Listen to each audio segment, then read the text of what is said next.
Boa noite a todos. Queridas irmãs, queridos irmãos, é uma alegria estar aqui e ter essa homenagem do nosso irmão Feira, que muito me emocionou. Inicialmente ele até mostrou aqui para mim, antes de passar ali na tela, mas eu perguntei a ele onde ele pesquisou e achou esses dados, né? E isso me trouxe assim, uma emoção e uma alegria muito grande também. A minha gratidão ao Admilson, a todos vocês. Nós vamos falar hoje a respeito do livro que é o tema central, né, desse mês. E outra coisa muito importante, que é o 30º mês, né? 30 anos. E aí a gente fica muito admirada e pensando naqueles primeiros tempos, o dia que foi o primeiro mês espírita aqui da cidade. E as lutas, as dificuldades, tudo isso que teve que ser vencido para chegarmos hoje aos 30 anos do mês espírita. É um trabalho grandioso. E nós sabemos da repercussão no mundo espiritual. Se nós temos essa plateia tão bonita, lotada aqui também lá em cima, né? Nós imaginamos a espiritualidade, porque os benfeitores, os bons espíritos, eles secundam, eles estão sempre dando apoio a essas atividades que têm a continuidade através dos anos, vencendo as dificuldades e também ajudando a todos aqueles que necessitam ter uma visão mais ampla da vida, o sentido da vida, o significado, e ajudando nossos irmãos que no mundo espiritual, desencarnados, ainda são contrários ao progresso, aos ensinamentos do Cristo. Tudo isso, o trabalho no plano físico e o trabalho no plano espiritual é muito grande. E merece toda a nossa consideração e respeito, porque é uma dedicação que nos dá o exemplo do que também devemos tentar e realizar. Mas vamos falar desse livro, o 5º da codificação, a Gênese, os milagres e predições, que é o tema central da nossa conversa hoje e de todo o restante do mês. Vamos começar. Aqui o título, Caráter da Revelação Espírita. Interessante que ali fica amarelinho, mas não atrapalha não, né? Então, começando propriamente. Se estamos falando sobre o caráter da revelação espírita, é claro que todo o primeiro capítulo do livro vai abordar o porquê, o motivo, as explicações, porque o Espiritismo é considerado uma revelação. E aí nós vamos, nesse momento, nessa noite, ter uma visão mais ampla da doutrina, da sua grandeza, da sua magnificência, do trabalho que ela realiza, da importância para a humanidade. Vamos ver aqui, primeiramente, o capítulo 1, no item 12, o Espiritismo dando-nos a conhecer o mundo invisível que nos cerca e no meio do qual vivíamos sem nos suspeitarmos, assim como as leis que o regem, suas relações com o mundo invisível, a natureza e o estado dos seres que o habitam e, por conseguinte, o destino do homem depois da morte. É uma verdadeira revelação. O mundo invisível aqui, viu? Houve uma falha ali. Então, nós vemos que, realmente, para chegarmos nesse ponto do entendimento do porquê a doutrina espírita é uma revelação, é preciso estudarmos essas obras, entendermos a codificação, porque cada um desses livros, esse é o 5º, como eu disse, cada um desses 5 livros forma um conjunto de ensinamentos que são básicos para o nosso entendimento, para o nosso crescimento e amadurecimento espiritual. Esse conjunto todo, Allan Kardec denomina de a ciência do infinito, conforme afirma o codificador. Essa expressão está na introdução de O Livro dos Espíritos, na introdução número 13. Kardec vai citar essa ciência do infinito.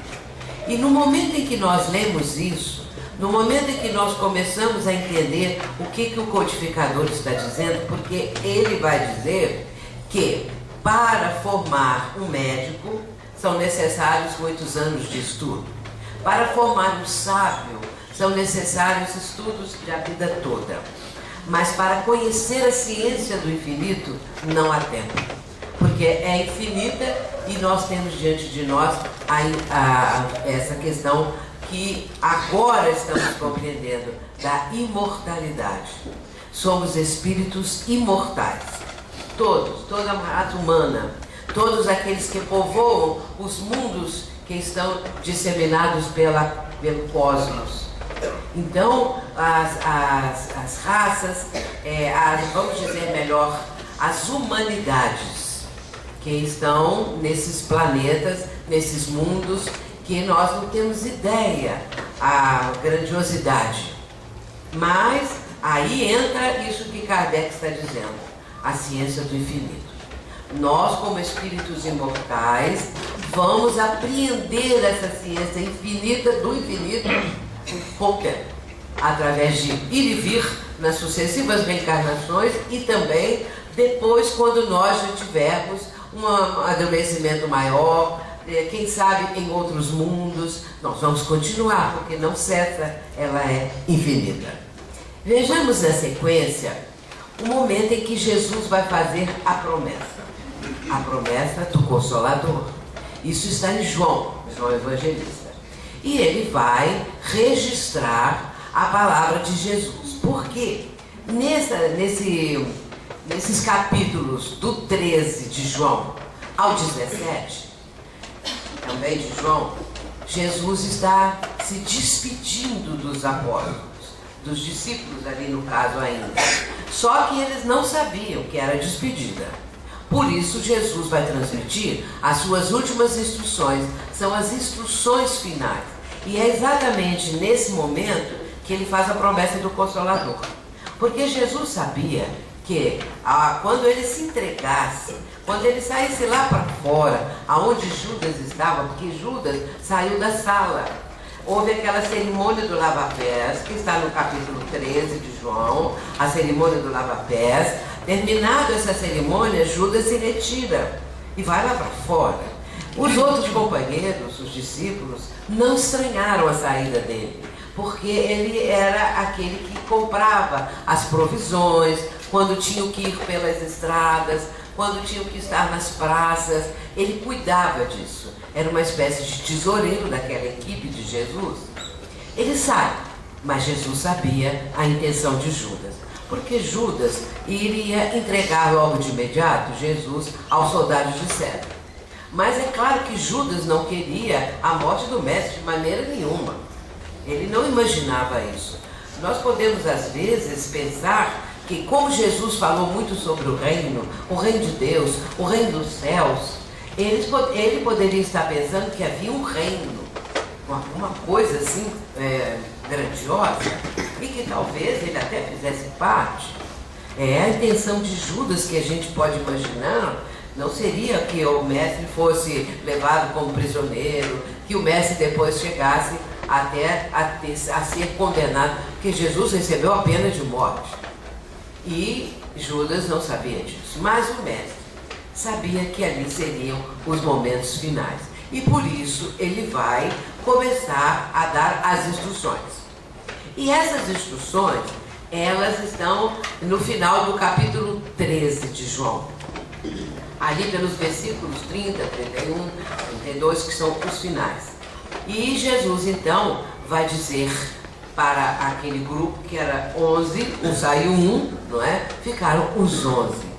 E Jesus então vai dizer: um novo mandamento vos dou, que vos ameis uns aos outros, como eu vos amei, ou como eu vos tenho amado. Jesus já estava colocando como um novo mandamento esse amor que ele dedicava aos discípulos. Porém, é bom entender que quando Jesus falava para aquela pequena comunidade, Quando ele pregava, quando ele estava nas praças, em qualquer lugar que fosse, Jesus falava para a humanidade de todos os tempos. Não era só para aquele momento. As palavras de Jesus são, todo o conjunto de ensinamentos é atemporal. Então não tem tempo. Por isso hoje, 2000 anos depois, nós estamos falando de Jesus. Os que são os cristãos, os que se dizem cristãos, abraçaram o cristianismo, os ensinamentos dele, esses todos, 2000 anos depois, nós estamos tentando entender o que Jesus transmitiu, o aprofundamento desses ensinos, desse legado de luz que ele deixou para a humanidade. E logo na sequência, ele fala uma frase muito citada no meio espírita: os meus discípulos serão conhecidos por muitos se amarem. E ele se dá, primeiramente, como exemplo: novo mandamento vos dou, que vos ameis uns aos outros como eu vos amei. Ou seja, é exemplo dele. E depois vai dizer: os meus discípulos serão conhecidos por muitos se amarem.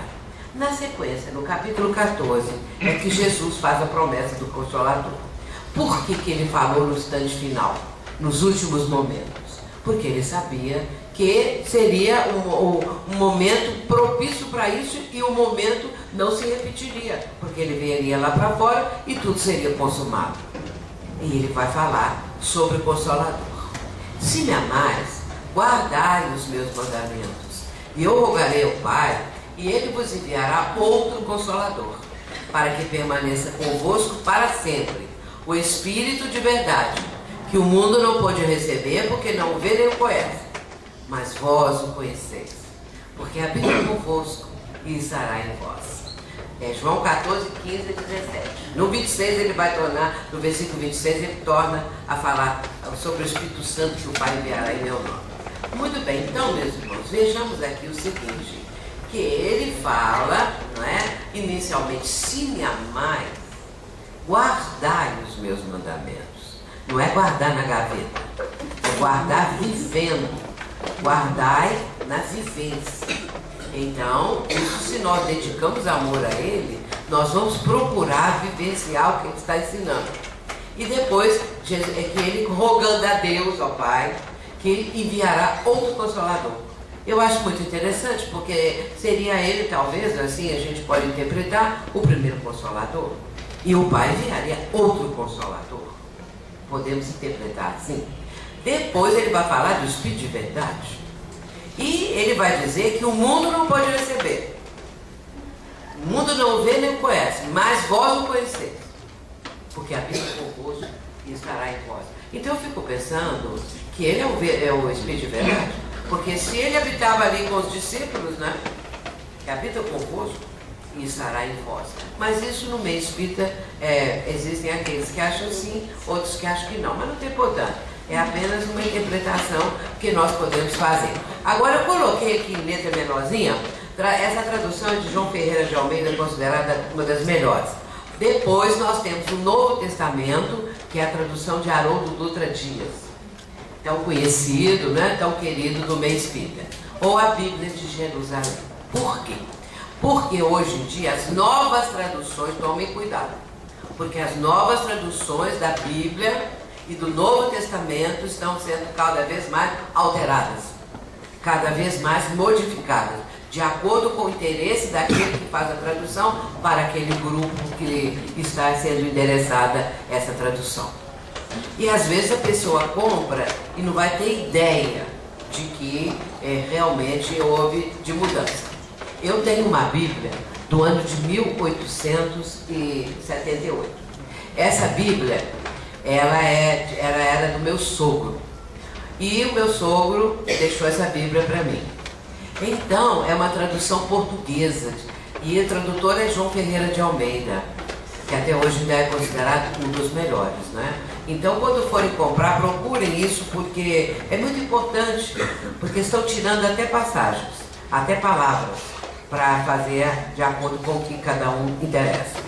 Mas vamos continuar, porque o Consolador, que está naquele momento sendo anunciado por Jesus, vai começar a ter a sua trajetória a partir... Aliás, eu vou voltar um pouquinho para trás, para lembrar o seguinte, que no ano de 1855, um pedagogo muito famoso na França, que era o professor Hippolyte Léon Delézard Rivail, começou a ouvir falar numa tal de mesas girantes, e que havia sessões daquela época, as pessoas se reuniam para ver essas coisas, porque não tinha nenhuma coisa mais interessante do que um sarau, uma pessoa cantando, declamando, ou uma mesa que ficava levantando no ar.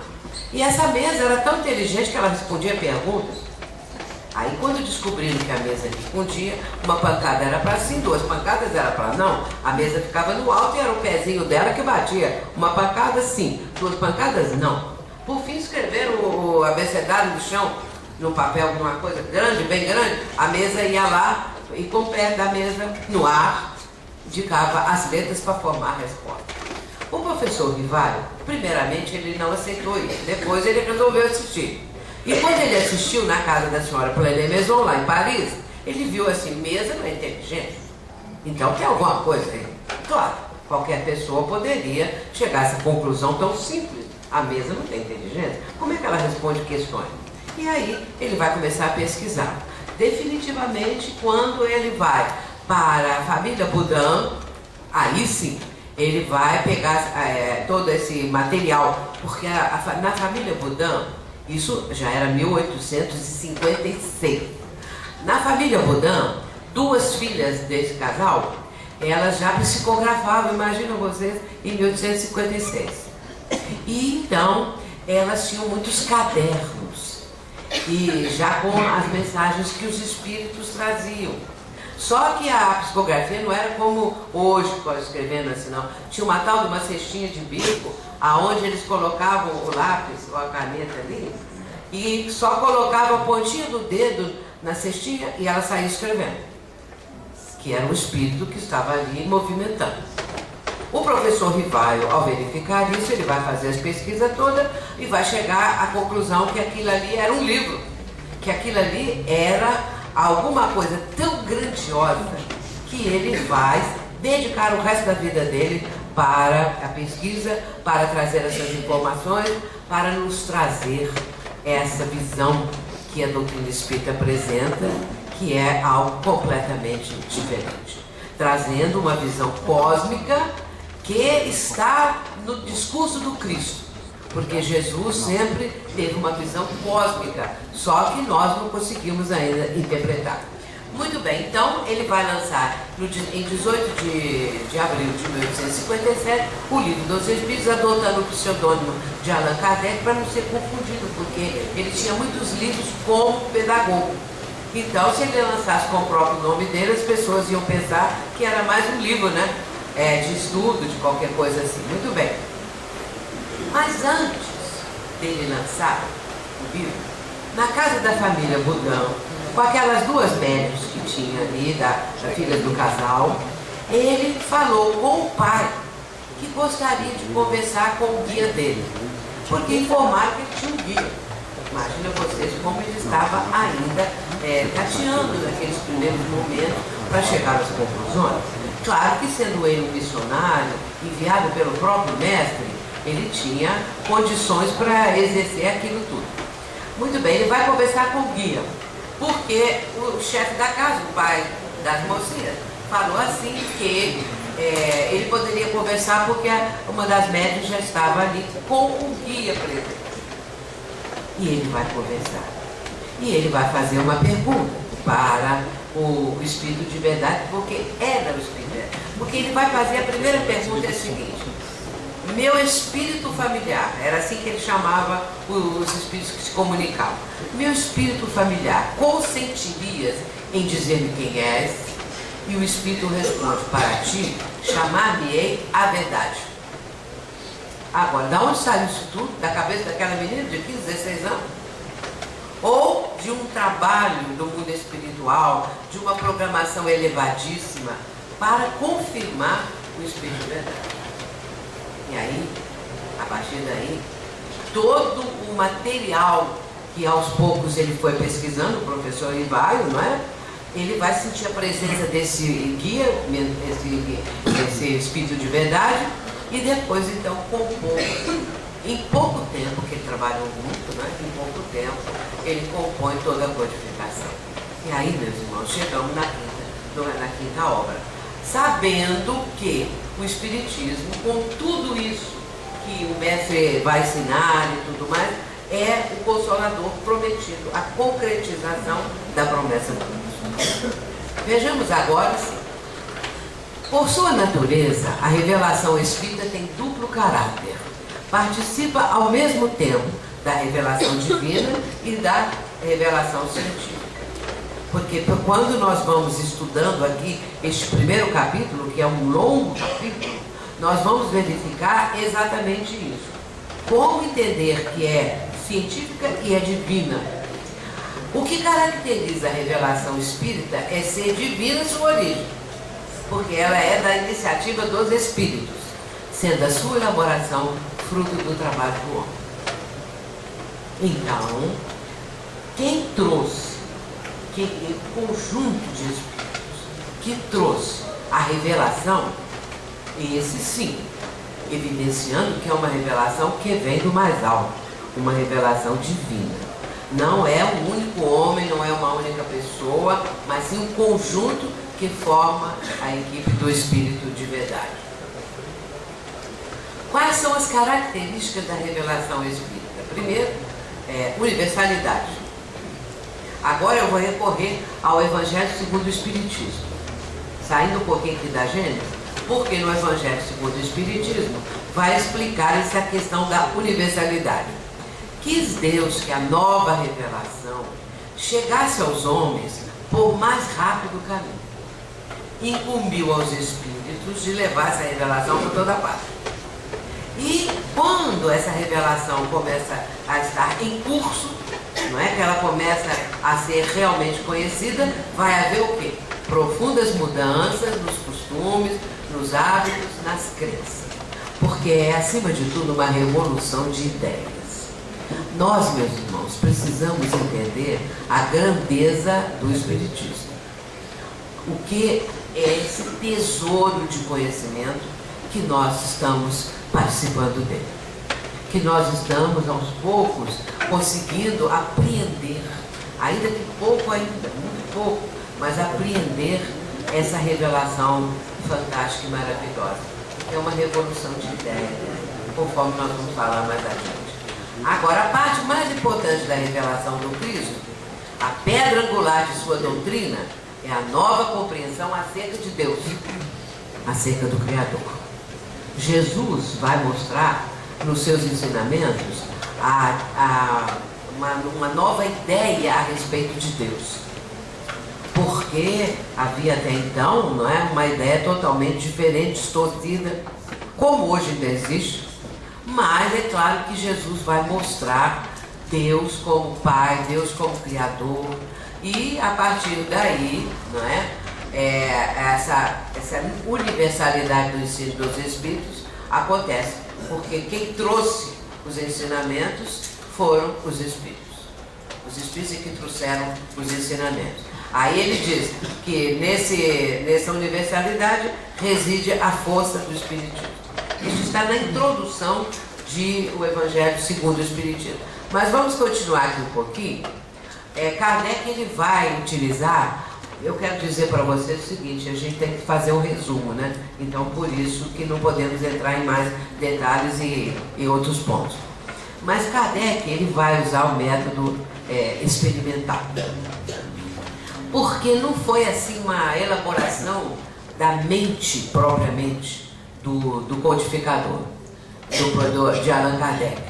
Ele era um missionário que no plano terreno estava dando a sua contribuição para compor aquela parte que é fruto do trabalho do homem, do ser humano, que era o próprio Allan Kardec. E nesse caso, ele não elaborou conceitos, nem trouxe teorias, ele parte da experimentação. Então ele usa um exemplo. Porque o professor Rivaio já participava de reuniões mediúnicas. Logo que ele lança o Livro dos Espíritos, em 1857, ele vai fundar a Sociedade Parisiense de Estudos Espíritas, vai fundar também a Revista Espírita, então ele estava naquele trabalho intenso. Na Sociedade Espírita de Paris, ele fazia ali, promovia reuniões mediúnicas. E aí ele vai observar o seguinte, e ele menciona isso como uma coisa muito interessante, que espíritos que se comunicavam através de médiuns falavam que não sabiam que tinham morrido. E isso nós sabemos, quem frequenta a reunião mediúnica atualmente, sabe que muitos espíritos se comunicam como espíritos falando e tudo, mas não sabem que morreram, não. Eles pensam que eles estão vivos no corpo de carne, porque às vezes a morte é tão rápida, às vezes a pessoa ignora tanto do mundo espiritual, e também porque o espírito é imortal, ele não morreu, quem morreu foi o corpo, ele continua achando que está vivo. Então Kardec observou que isso era muito interessante, porque quem podia imaginar que quem morreu, cujo espírito se comunica, ou a alma, que nome queiram dar, não sabia que tinha morrido. E aí ele vai começar a dar dessa observação a escrever a teoria. Esse é um método experimental, de primeiro ver o fato, constatando o fato, para tirar então a teoria. Como meio de elaboração, o Espiritismo procede exatamente como as ciências positivas, aplicando o método experimental. Não estabeleceu teoria preconcebida. Não foi da ideia dele, não foi uma ideia que ele já tinha anteriormente. O Espiritismo é ciência de observação e não produto da imaginação. A teoria, portanto, nasceu da observação. E isso dá um caráter de autenticidade.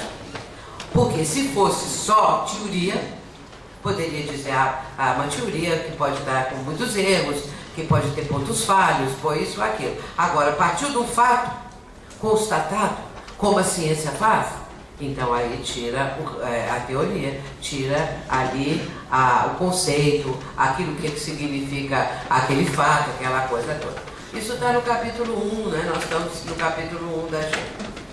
Agora, continuando essa parte da experimentação, do método experimental, né? A ciência estuda as leis do princípio material.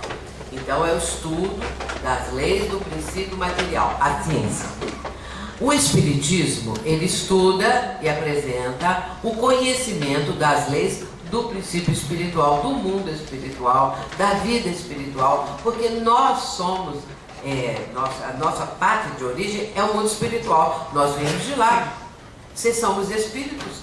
Agora, com o corpo físico, que é um corpo físico provisório, momentâneo, podemos ficar com essa veste pouco tempo, muito tempo. O muito tempo é 100 anos, 100 e poucos anos, algumas das pessoas chegam lá, mas é algo assim passageiro, é algo que não tem uma continuidade, porque o espírito veio, reencarna, quando acontece a morte do corpo físico, a desencarnação volta para onde? Para o nosso lar, que é o mundo espiritual. Muito bem. O Espiritismo e a ciência se completam reciprocamente. A ciência sem o Espiritismo se acha na impossibilidade de explicar certos fenômenos só pelas leis da matéria. Ao Espiritismo sem a ciência, faltariam apoio e comprovação. E aí nós vamos entender uma fantástica programação espiritual.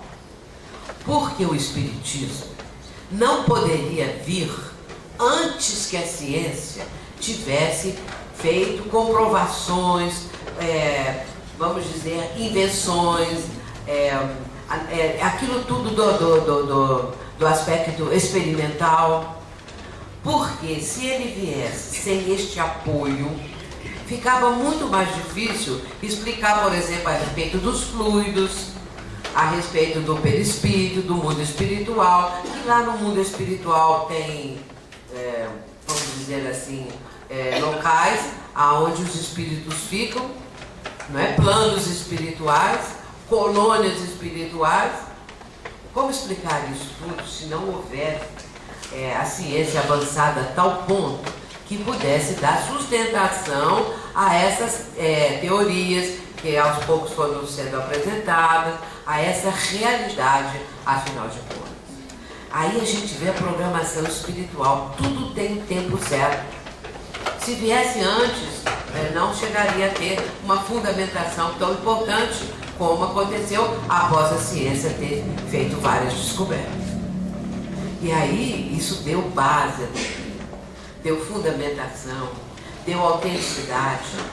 E Kardec pôde fazer a parte experimental, porque ele também já tinha uma base, um conhecimento sobre isso.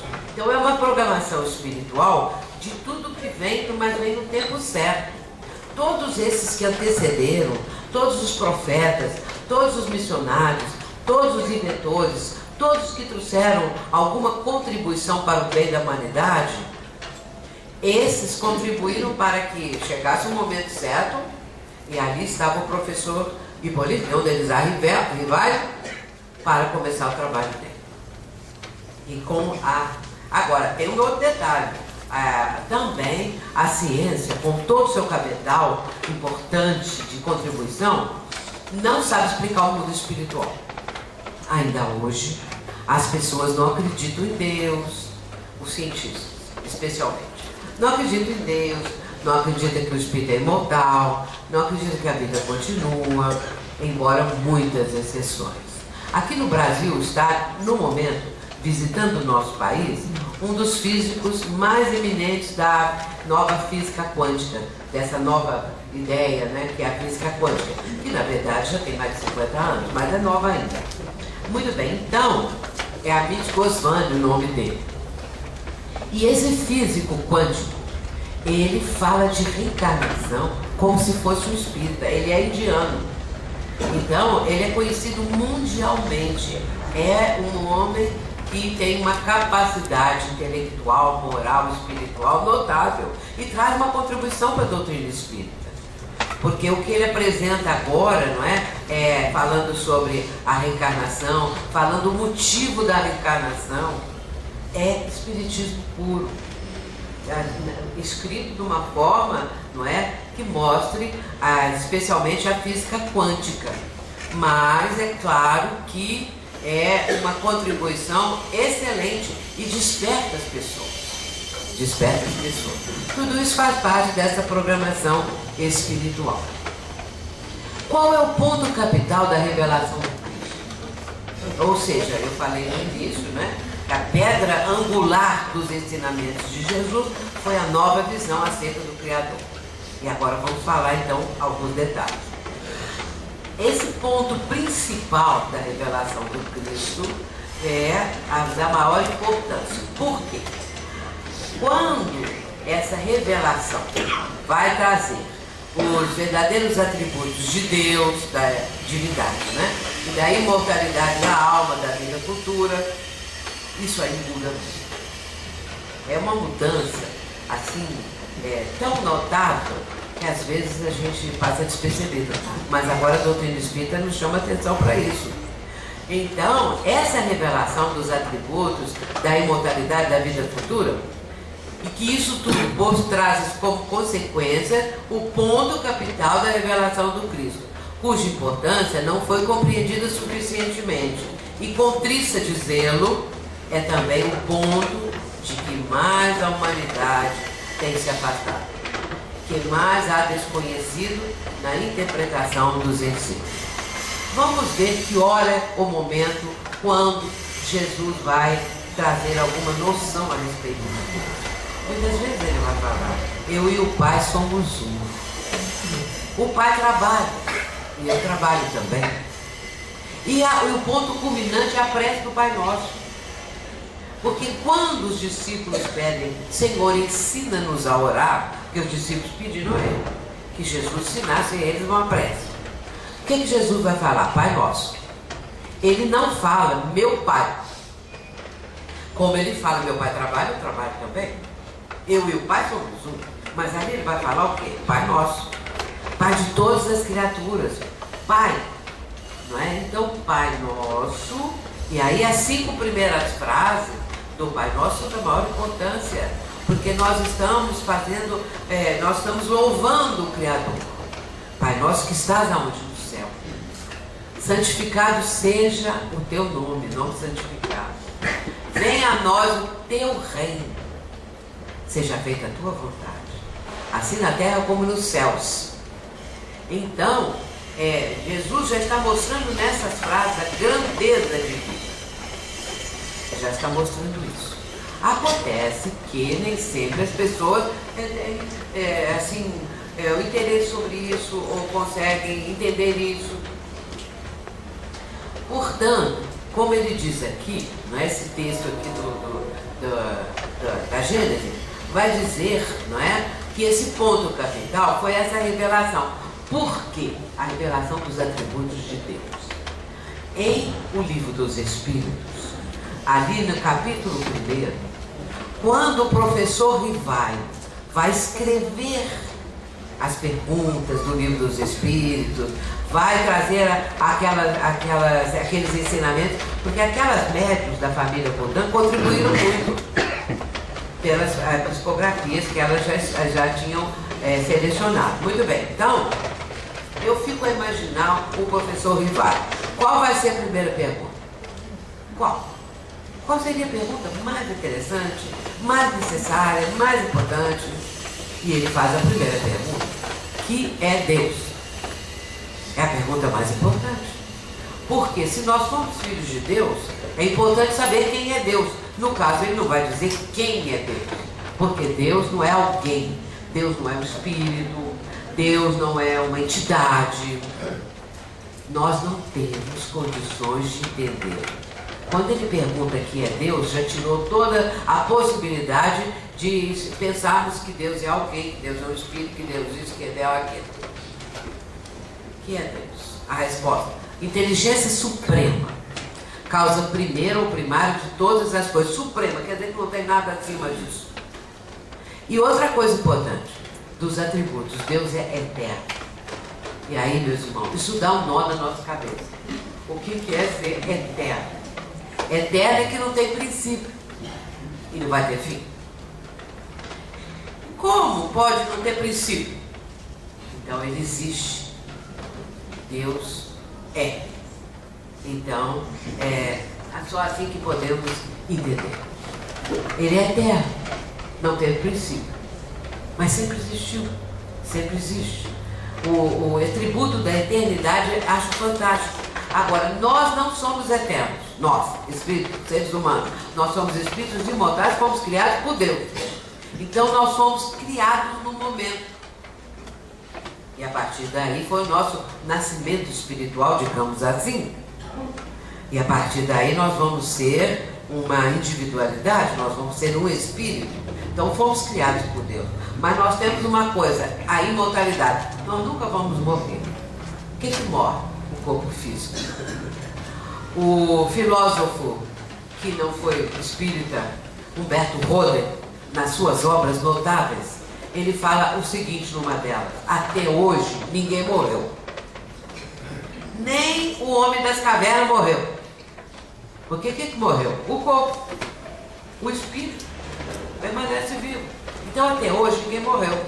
Nem nosso pai, nem nossa mãe, nem nosso filho, nem ninguém não morre. O corpo é que se deteriora. O tempo vai passando, o corpo é uma veste, vai ficando amafanhada, vai ficando estragada, afinal de contas, né? Vai piorando. Então a nossa veste acaba tendo que ser, pode ser costurada, pode a gente botar um remendo, pode fazer isso, pode fazer aquilo, mas de repente chega no fim, não tem mais onde. Ficou tudo sem condição, até de um remendozinho, né? Fazer uma outra bainha. Prender com grão, prender com alfinete, também não adianta. Chegou a hora. Vamos para onde? Para a nossa pátria de origem. Aí quando a gente entende a morte sob esse prisma, fica mais fácil de entender. Alguns têm mortes muito dolorosas, outros nem tanto, e vai por aí afora. Não é? Muito bem, então, Deus é eterno. E um outro atributo, que são 5 atributos, né, que apresenta ali, eu vou falar só 2. O que me chama muita atenção é o seguinte: Deus é imutável. Deus não muda. Então Deus, meus irmãos, não fica alegre, Deus não fica triste, Deus não fica com raiva, Deus não se vinga botando seus filhos tudo pro fogo do inferno. Não existe isso. Nós temos que raciocinar. Um pai daqui, um pai qualquer, ou uma mãe manda o seu filho pro fogo do inferno para nunca mais sair de lá eternamente. Quem faz uma coisa dessa? A gente vê muitas mães cujos filhos cometeram crimes graves, estão na penitenciária. Toda semana não tem uma fila de mãe lá, especialmente as mães, às vezes vai com o pai também, mas especialmente as mães. Estão lá para quê? Para levar uma roupa para o filho, para levar uma comida para o filho, para dar um apoio para o filho, porque a mãe perdoou o filho. E Deus não vai perdoar? A mãe é melhor que Deus. Então a gente tem que raciocinar, né? Então até hoje ninguém morreu. E aí a gente vai mudando muito, né? Das concepções que a gente... Então Deus é imutável, Deus não fica alegre, Deus não fica triste. E às vezes a mãe fala para a criança assim: ó, meu filho, não faça isso que Deus fica triste. Fica nada. Agora Deus ficou alegre. Então se Deus depender de nós, eu acho que no momento ele está com depressão. Porque do jeito que a humanidade anda, Deus está numa depressão profunda. Mas isso não existe. Deus é imutável. Se ele ficar ao sabor de nós, que somos os filhos tão imperfeitos, ele tem sossego. E tem uma coisa: Deus não é cruel. Deus é amor. Então, Deus tem uma coisa também: Deus não perdoa e nem castiga. Por que Deus não perdoa? Porque para perdoar a pessoa precisa ficar ofendida. E Deus não fica ofendido com a gente. Ele não é ofendível. Então, ele não precisa perdoar porque ele não ficou ofendido. Agora, vamos dizer, o perdão divino, já queremos usar essa palavra, significa o quê? A próxima reencarnação. Porque o filho cometeu tantas atrocidades que Deus dá uma oportunidade, que é a reencarnação, para consertar onde destruiu, para aprender a amar onde odiou, não é? E essas coisas todas. Então, agora também Deus não vai ficar alegrinho, não é? Rindo à toa. Não existe isso. É isso que nós temos que entender. Isso é de uma grandeza. Isso é uma coisa assim tão fabulosa. Vou contar um caso para vocês, deixa eu ver as horas. Vou contar um casinho rápido. Uma senhora chegou perto de mim e falou assim que tinha ido assistir o filme Nosso Lar. Lembra quando passou o filme Nosso Lar? Então ela falou: você sabe que eu sou católica, né? Eu nem sabia direito, porque eu mal conhecia ela. Mas ela resolveu me perguntar, me veio ao meu encontro e tal. Eu sou católica. E eu quero te dizer que eu fui assistir o filme Nosso Lar, porque era com uma amiga dela. Porque nós queríamos ver como que vocês explicam, vocês espíritas, o outro lado da vida, depois da morte. Aí eu perguntei assim: e gostaram? Gostamos muito. Só não gostamos de uma coisa. Eu falei: o que foi? O tal do umbral. Não gostaram do umbral. Não gostaram do umbral por quê? Por daquela lama horrível no umbral, né? Até o André Luiz caiu de cara no chão, ali na lama, aquela coisa toda. Então não gostamos da lama do umbral. Aí eu falei: vocês são católicas, né? Acredita no inferno? Sim. O inferno é um fogaréu? Fogaréu, a pessoa fica lá eternamente. Qual que é preferível? O fogaréu do inferno ou a lama fresquinha do umbral? Aí eu acrescentei: aquela lama faz bom bem para a pedra. Porque a gente tem que raciocinar. Deus vai mandar seu filho para o inferno para ficar lá eternamente? Então a gente tem que pensar um pouquinho, não é? Bom, o Espiritismo, partindo das próprias palavras do Cristo, é consequência direta da sua doutrina. Então vamos ver esses pontos básicos, né? Então, a revelação para nós da existência do mundo invisível. Porque aí nós vamos saber o que é do lado de lá, né? Define, olha a coisa importante, os laços que unem a alma ao corpo, o espírito ao corpo. Porque, será que a pessoa pensa, quem não conhece o Espiritismo, que quando está lá uma alma com o corpo, ela só está encostadinha assim, pode cair, não é? Então ela tem que ficar ligada de alguma forma, fluidicamente. Então, como que une a alma ao corpo? Tem o corpo fluídico, que é o perispírito, que a doutrina mostra isso, não é? Então, quando uma pessoa fala assim, eu vi meu pai que morreu. Meu pai apareceu para mim. O que ela viu? O espírito? Não, ela viu o perispírito. Porque o espírito é a inteligência, a chama, vamos dizer, a chama da inteligência. A questão 76 do Livro dos Espíritos. Que são os espíritos? Os seres inteligentes da criação. Então, pronto, não é? Então, entendermos como que a alma, o espírito se une ao corpo. E aí começa lá no momento da concepção. Não é? Aquela situação toda lá. Então aí ficamos sabendo, não é? Através do Espiritismo, que de onde nós viemos e para onde vamos. Não é? Então, de onde vem o ser humano e para onde vai e por que está na Terra. Qual o sentido da vida terrena? O que nós estamos fazendo aqui? E aí, né? Vamos ver como que é a vida hoje. Qual é o sentido da vida? E aí a gente vê o mundo em crise. Porque a crise do Brasil é também uma crise mundial. Porque os maiores países do mundo estão em crise. Todos eles. Então, a situação está muito grave, não é? Esse é um mundo de transição. O planeta está passando pela transição. Nós somos um planeta bem atrasado, o nosso mundo, ou seja, a nossa humanidade, porque quem habita o planeta é que a humanidade é que é atrasada. O planeta é de acordo com a humanidade que o habita. Então, o planeta, na categoria dos mundos, está em penúltimo lugar. Porque abaixo de nós, só os mundos primitivos. E aí a gente chega à conclusão que nós estamos em penúltimo lugar, o que não é nada bom. Mas vamos passar pelo patamar da regeneração, que é subir um degrau assim. Mas depende de quê? Do planeta? Depende da humanidade. Se não destruirmos o planeta, ele passa para a regeneração. Porque a situação está muito grave também, não é? A destruição das reservas naturais, de tudo que existe. Então essas coisas todas, a poluição ambiental, espiritual e tudo mais, a psicosfera do planeta. Mas aí o ser humano tem que melhorar. Por isso que essa transição ela é demorada.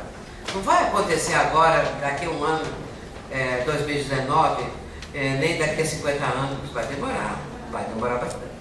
Porque são 7 bilhões de pessoas, em números redondos, que tem que melhorar. Aí demora, né? Muito bem.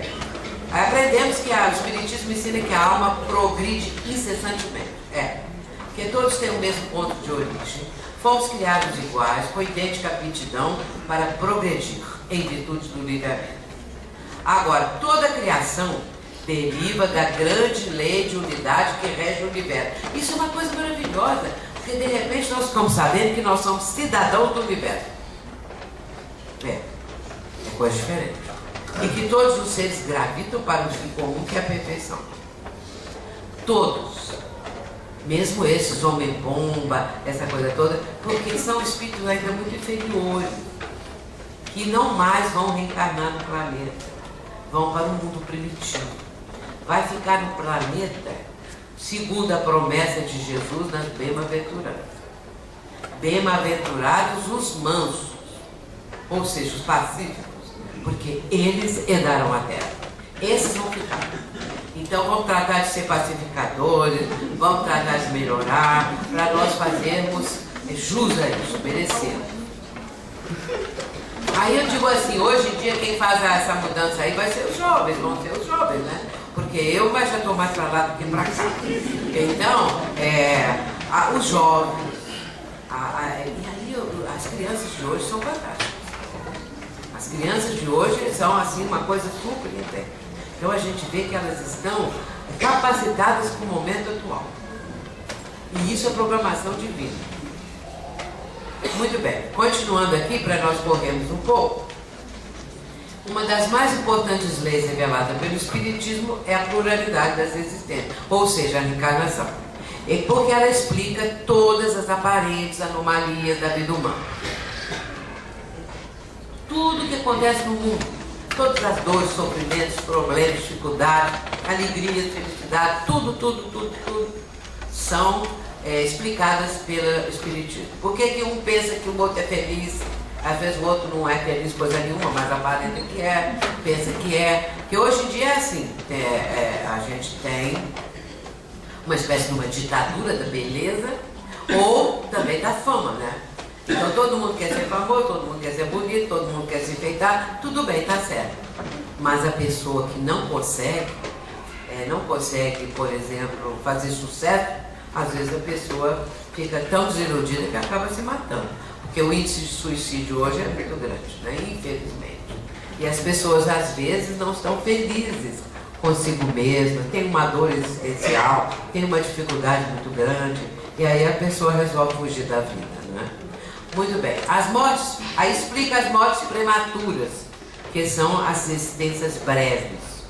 Por que uma criancinha de um dia, uma hora morre, né? E outros conseguem ir pela vida fora? Porque essa diferença, né? A desigualdade de aptidões intelectuais e morais. Por que uns aparentam ser mais inteligentes que os outros? É aparência, porque nessa encarnação, esse que às vezes não demonstra tanta capacidade intelectual, precisa desse bloqueio para progredir em outra área, para progredir em outro campo. Não é? Por que não é todo mundo não tem uma bela voz? Por que todo mundo não é assim rico, feliz, famoso? Porque aquilo não é para nós. Nós precisamos passar o que estamos passando. Nós precisamos, é claro que a pessoa pode lutar para melhorar, essa coisa toda, né? Mas nós temos que entender o nosso momento atual, aonde nós estamos e o que está sendo apresentado para nós, para a nossa vida. Não é? Podemos melhorar, que essa é a capacidade do livre-arbítrio, de melhorar. Pela reencarnação, os seres humanos são solidários no passado e no futuro, e suas relações se perpetuam tanto no mundo espiritual como no mundo corporal. O bem tem sempre um objetivo e o mal, consequências inevitáveis. Vejam que estamos caminhando agora, já é o item 34 e 35. A revelação espírita é essencialmente progressiva. Porque o Espiritismo não ficou parado, não. Não ficou estacionado. Ah, pronto, estudamos isso, acabou. A codificação, e acabou. Não. Vai caminhar com progresso. Caminhando de par com o progresso, o Espiritismo jamais será ultrapassado. Porque se novas descobertas lhe demonstrassem estar em erro acerca de um ponto qualquer, ele se modificaria nesse ponto. Se uma verdade nova se revelar, ele aceitará. Uma das coisas que está muito sendo falada no momento é a física quântica. Eu tenho procurado ler um pouco, entender, eu nunca estudei física na minha vida. Então, mas a parte teórica da física quântica, a parte filosófica da física quântica é muito bela, é muito boa. Então, de repente, nós começamos a entender, por exemplo, que podemos absorver muitos ensinamentos da física quântica. Como no passado absorvemos também, eu digo absorvemos no sentido da doutrina espírita, né? Então, aos poucos, muitas invenções, revelações do ser humano foram sendo absorvidas. A doutrina espírita foi aceitando, foi adotando essa coisa toda e tal, né? Então, ela é essencialmente progressiva. Então, antes de passar para essa parte aqui, eu quero falar a grandeza dessa obra. A doutrina espírita aqui está exposta, mostrando exatamente as predições, os milagres, porque isso tudo era até então um tabu, não é? Então os milagres, as predições, segundo o Espiritismo. E aqui vai mostrar, que a obra mostra, que as coisas não vêm por acaso, e nem por magia, nem por mágica, que existe uma explicação. Quando Jesus cura o cego de nascença, existe uma explicação. Quando Jesus vai atender a uma pessoa que está a mão mirrada, por exemplo, um paralítico, a uma pessoa assim, porque tem uma explicação. As curas, os ensinamentos, tudo tem um porquê, uma causa, uma explicação. E aí, então, nós vemos aqui exatamente esses pontos para mostrar o porquê, como que acontecia, como que Jesus tinha uma segunda vista, por exemplo, ele via, não é? O motivo da pessoa estar ali naquele momento da tempestade, quando ele está no barco, não é? Com alguns dos discípulos, vem a tempestade, Jesus acalma a tempestade. Foi milagre? Não, porque aquilo é uma coisa fluídica, porque aquilo é um estado da natureza que pode ser controlado pela elevação do mestre, que é, não podemos esquecer disso, Jesus é o governador desse planeta. Então, tudo é da competência dele, dos cuidados dele, do amor dele. Então, isso é o entendimento que nós precisamos ter. A obra, portanto, traz um conjunto de explicações mostrando que a revelação espírita ela é de origem divina, mas ela também é fruto do trabalho do ser humano, do homem, que no caso foi Kardec, para compor a teoria, como eu disse, não é? É uma parte experimental que foi feita pelo próprio professor Rivaio, essas coisas assim.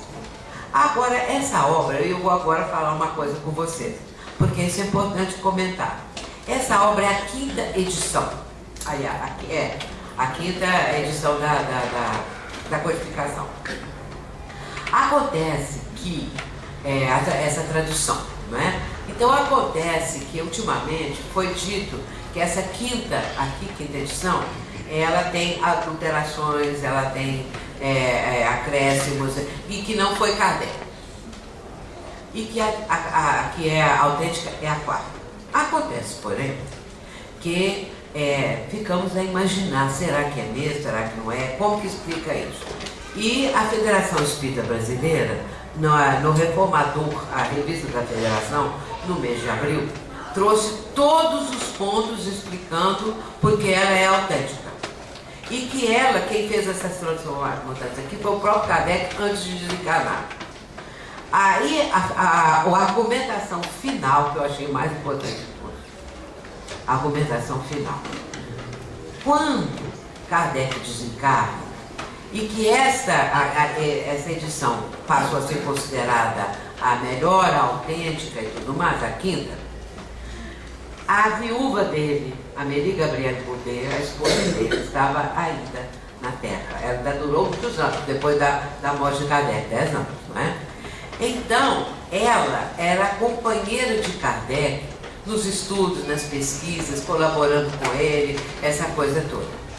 Depois que Kardec desencarnou, houve um problema com um daqueles que era mais chegado a Kardec, então houve também uma necessidade de ela prestar um depoimento, porque houve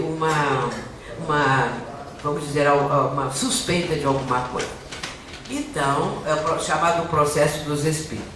E ela vai lá e ela vai depor. Então, uma mulher, de acordo com o tempo, uma mulher intelectual, uma mulher que ajudou o seu marido, que venerava o marido, essa coisa toda. Ela não desmentiu nada. Ela aceitou essa quinta edição como dele. Ele não teve tempo, foi de dizer, não é? Então desencarnou subitamente. Ele estava arrumando umas caixas de livros quando ele teve aquele aneurisma e desencarnou ali. Se ela não fosse autêntica, vocês acham que a Amélie, a esposa, ia ficar calada? Claro que ela ia dar logo a opinião, logo ela iria desmascarar aquilo, ela iria explicar. Então, muito bem, quando a FEB lançou esse informador de abril, tem todas as listas, todos os argumentos das pessoas que estavam dizendo que ela não é autêntica. E aí vem aquela argumentação toda. Aí eu perguntei a Divaldo Franco, porque eu acho assim, que a gente também tem que perguntar a uma pessoa que ainda entende mais. Eu falei assim, o que você acha, Divaldo? Ele falou, eu fico com a fé. Então, eu por mim mesma já tinha aceito todos os argumentos da fé, mas eu quis confirmar, né? Então ele falou, eu fico com a fé. E a FEB tem um cuidado que às vezes as pessoas não têm assim, uma noção. né, dos cuidados. Claro que tem seus erros, tem suas falhas, mas procura sempre o melhor, acertar e tudo mais. E acho nesse caso também.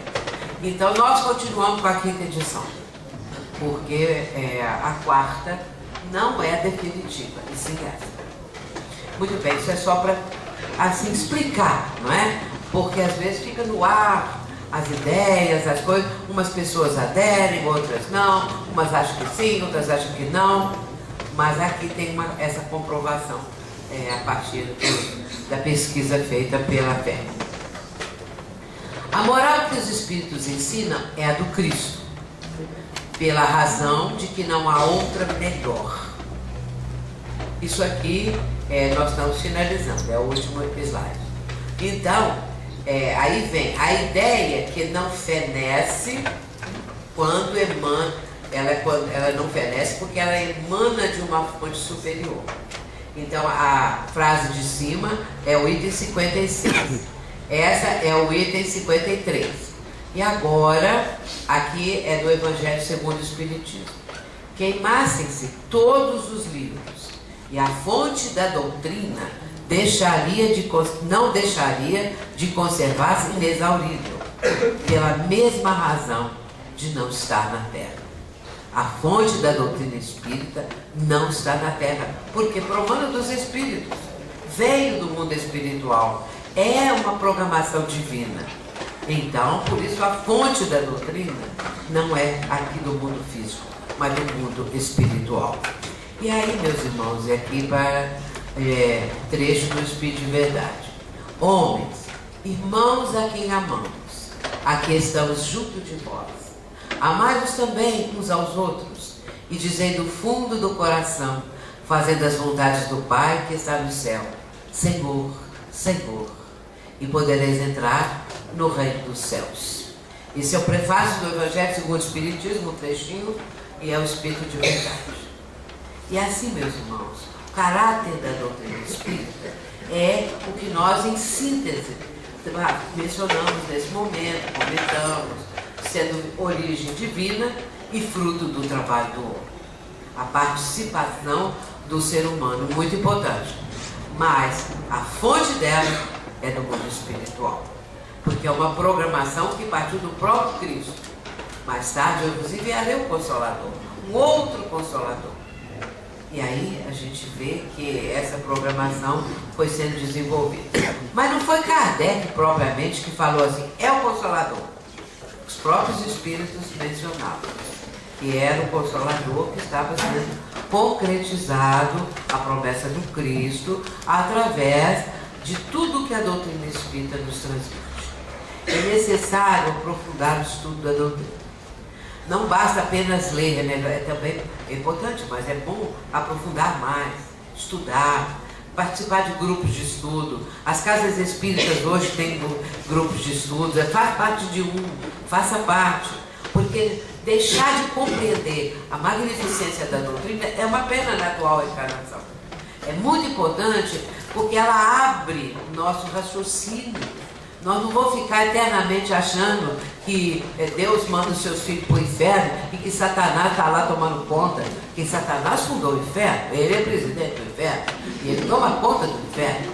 Então, segundo esse conceito, isso é um conceito ainda da infância mental, espiritual, porque uma coisa mais acima disso é que Deus é magnânimo, que Deus é Pai, que Deus não castiga os seus filhos como uma dor eterna, uma coisa desse nível. Então, a doutrina, ela abre esse campo, ela abre horizontes novos. Nós começamos a pensar mais adiante.